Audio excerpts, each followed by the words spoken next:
What's up, everybody? It's Wukepedia here, and this is the War3Zuk Alpha 19.6 tips video. So, just gonna jump right into it with the skill points. I think salvage operations. The skill points are pretty much all the same as the vanilla. They might have moved a point here or there. I can never remember where they're supposed to be because vanilla changes it all the time. So, salvage operations still got a buff because cars respawn. Now, we have a 30-day loot respawn on our server. The cars are respawning after 3 or 4 tops. So, if you guys have a slow respawn, don't worry, the cars will come back pretty quick, as long as you don't break the 15,000 health steel tire that spawns underneath them when you break them. Salvage operations got a huge buff then. You can live off of the wrenching of cars a lot better than you ever could.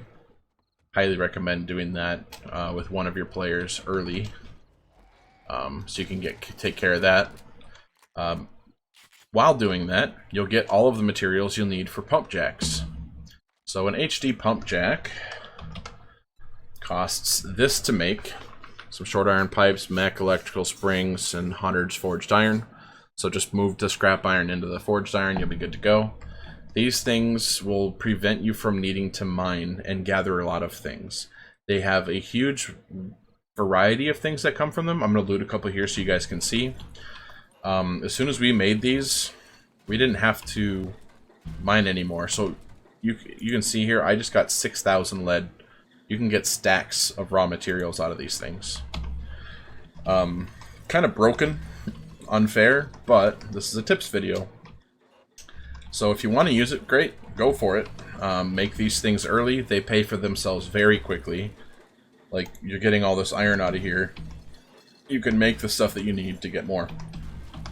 And you'll get a lot of building material out of them as well. Brass, duct tape, glue. Things that you would not expect that would come out of the ground. There's 6,000 iron. Or I guess that's only 1,200 because of reasons, but the stack sizes are much larger. You can hold a lot more things. Inventory management early game is very important. Before you start looting anything, I highly recommend just I gotta get out of here. Spam loot some dumpsters. So they've made the pocket mods obsolete. Oh god. The pocket mods will add 1, 2, or 3 slots to your bag. The rucksack, which is their own unique armor mod, adds 15, and it doesn't stack with the pocket mods. So, you use rucksacks, and they are only found in dumpsters, as far as I'm aware. So, what I would do, spend your first couple days just running around town, opening up dumpsters. There's a lot of vehicle mods and stuff in there too, for things like fuel efficiency, aerodynamics, and some of those even work in bicycles. So just hit every dumpster. They changed the model on them, and move on to the next house. Don't worry about picking stuff up. You're only going to have 1 row of inventory when you first start out. So hit the dumpsters, maybe a couple lockers for some clothes and armor so you can put them in there. But get those back rucksacks first thing. They add a bunch of classes. I'm not going to tell you which class is the best because I only tried medic. You can see what all is in here. They tell you what's there. Like Bruiser gets armor and weapons. But the class is not really a one-time choice. You can't become the other ones at any time, but it doesn't really guide your gameplay that much. You still get the class quests for every class. This is just your starter kit. It's not actually your class. So then you'll have these 5-stage quests that you'll work your way through. And at the end, they give you some pretty good rewards. The easiest 3 that had the best rewards was the Bruiser, the Cook, the Farmer. The Bruiser level 5. See if I can find it quick.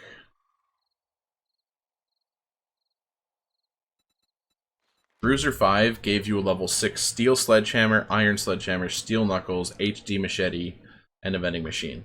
So it gave you 4 level 6 crafted weapons, whether you were level 6 or not. And it wasn't very hard to finish this one. It was pretty cheap. You still had to get like some steel sledgehammer parts, and even if your craft quality on these items was level 1, as long as you crafted them, you get level 6 stuff at the end. The cook gives you a meat tenderizer, which is like a really good hammer for like actually just a hammer, and then the meat cleaver. The meat cleaver, it actually gives you 50% more meat. So this is 2.5 talent points in the harvester, and it stacks with that. So the irradiated boar, you get 100 raw meat from. With this, you'll get 150. With full perks, you'll get 300. So I get 300 meat for that irradiated boar with this. And it's actually a pretty decent weapon too. It does a bit more damage than most in the game. It works just as a knife. So the cook one is worth doing. You'd have to hit some vending machines to get some of the canned food. The cooking one is a bit more involved because you have to have a certain variety of cooked food. But it's worth doing early so you can have more meat coming in. And then the farmer quest. Try to do the quests in order. Oftentimes you'll do tasks for those quests before it's time for you to do that class quest.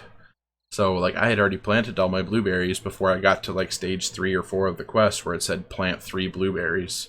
And you can't get the seeds back in this very easily. You'd have to loot them and craft them, and hopefully you have the pattern. Farming in general is pretty much unchanged. You just need the crop plots. There's a thing called a Weed Whacker 5000. It's really not expensive at all. I don't even think you need to have a recipe for it. 5 forged iron, 5 mech, and 5 scrap polymer. You can pick stuff up, but you only get 1 per. So you get the 1 that you spent for the seed and it doesn't replant. You have to punch them to get your extra. And this counts as punching. Left or right click doesn't matter. This will harvest your crops much faster than you can punch, and it's infinite durability. I just caution you, if you accidentally hit any of your seedlings, this will grow, and it will be lootable, but it will not be breakable. Let me see if I have one around here. So like this right here, this aloe, these 2 aloe plants, I must have hit them when I was looting them. They're at 0 out of 1 health. You can't break them, doesn't matter what you take against them. Let me get rid of this. You can't do that. You have to just pick it up or break the thing underneath it to collapse it. You can't actually do it. So if you damage the seedling, you're ruining the crop. So be careful with it, but it makes it a lot faster. Try and plant like crops together and you can do pretty well. But farming is still pretty needed. Let's see. So there are breakable objects in the map. There's like some ovens, I'll let you see what they look like, and water dispensers. And if you break them with anything, they will become they just become themselves. So this is a campfire that doesn't require fuel. It works just like any old campfire, and it just works with no fuel. So you don't have, I don't think it causes heat either for the heat map, so try and find yourself one of these working ovens, otherwise you can make them as well. HD working oven. They're not terribly expensive. No more fuel. There's also a working, whatever this is, like it's a stove or something. Does the exact same thing. It's a working oven.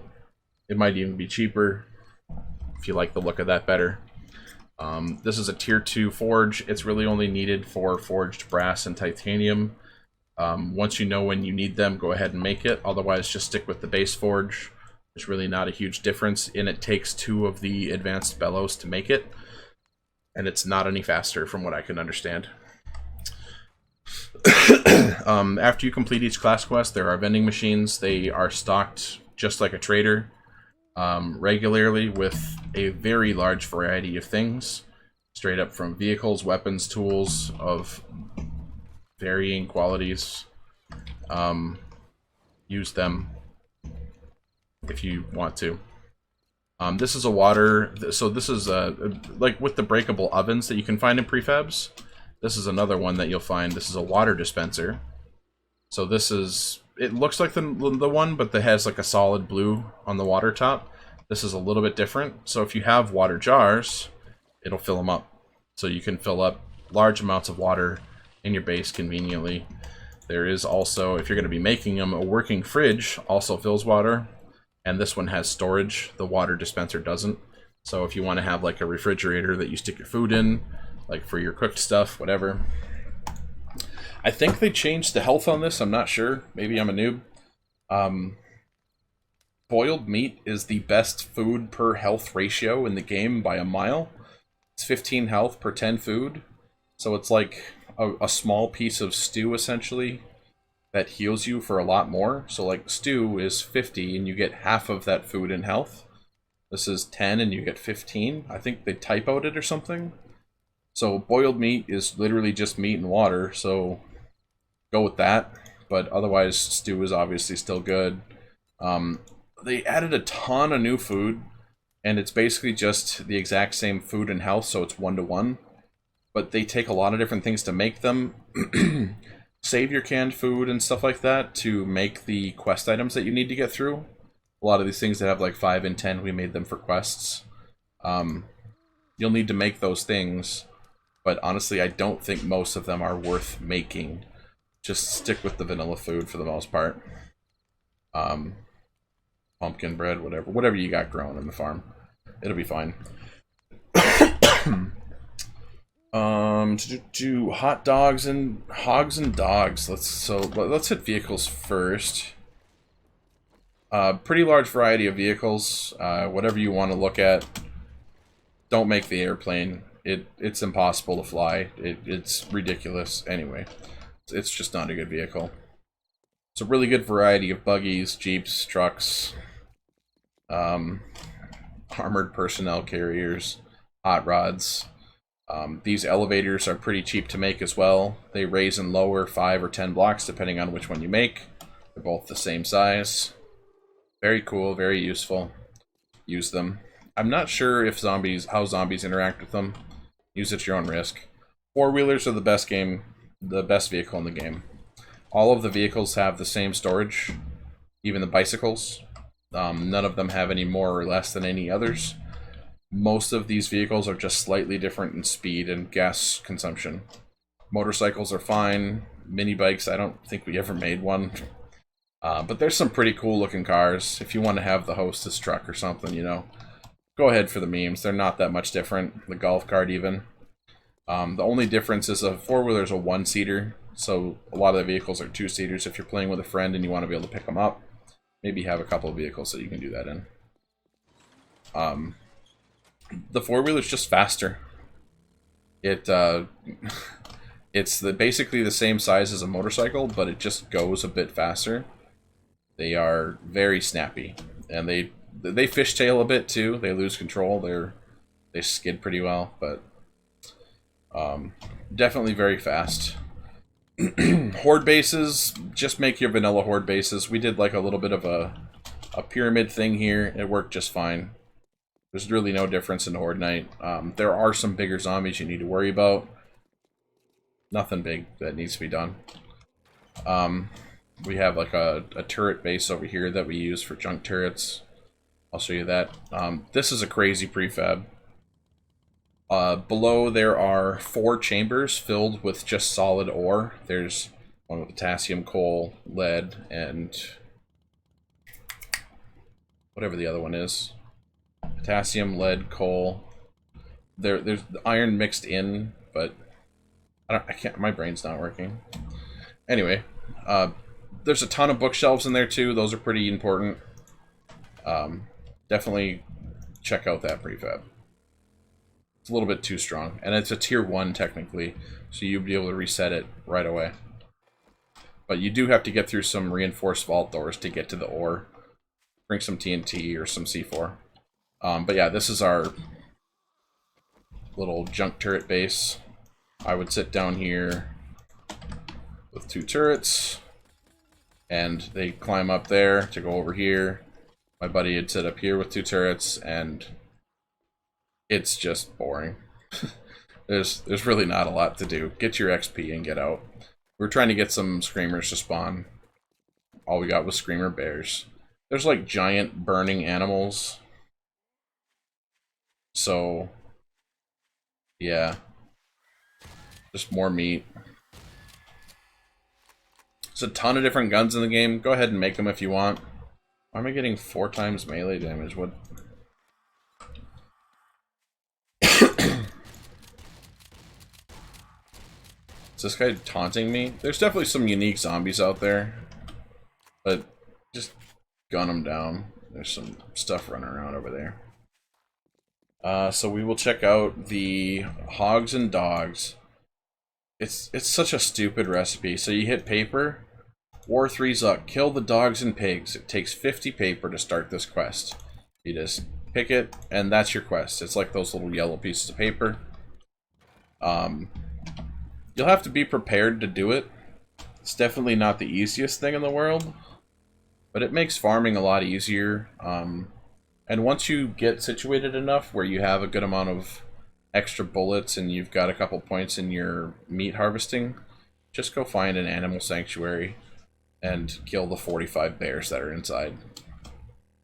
Am I lagging, or is this just a weird prefab? I'm playing on a live server, so... But yeah, like, a lot of the vehicles, they just don't accelerate nearly as fast as this. You can definitely lose control on the four-wheeler really quickly, but none will speed up that quick again. So, hogs and dogs. There's definitely a lot of zombie dogs that'll spawn out of there, and you'll have to be ready for them. You could probably build like a little structure to kind of stand up on top of.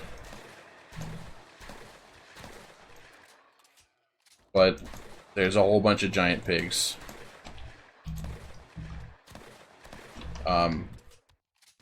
Yeah. I had, you can get over 100 armor in this game because they gave us steel armor plating for 6 armor. Whoever made the mod doesn't really know what they're doing. So I have full talents on everything, so I'm 100%. I'll let you guys see what I get here from harvesting this. I don't think I ruined any meat. So there's 800 meat.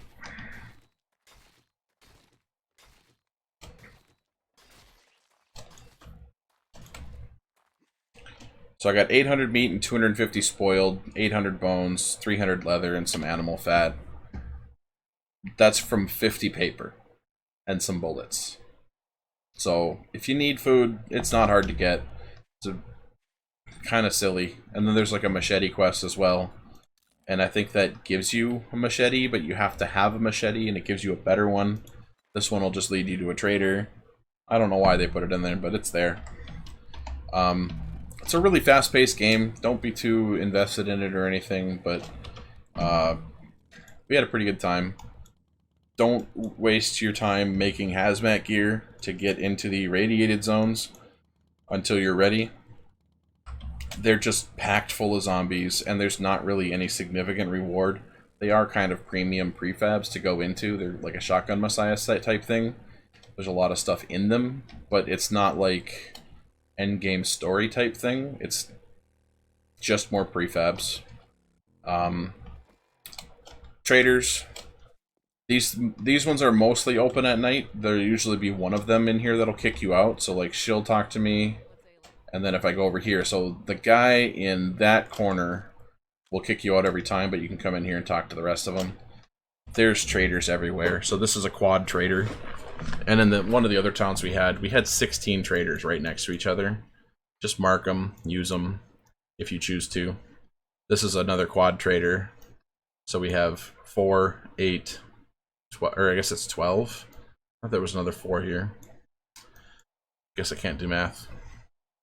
But yeah, there's just traders everywhere. You don't have problems selling large quantities of things that don't stack, like batteries, tools, armor, because there's just so many traders available to you.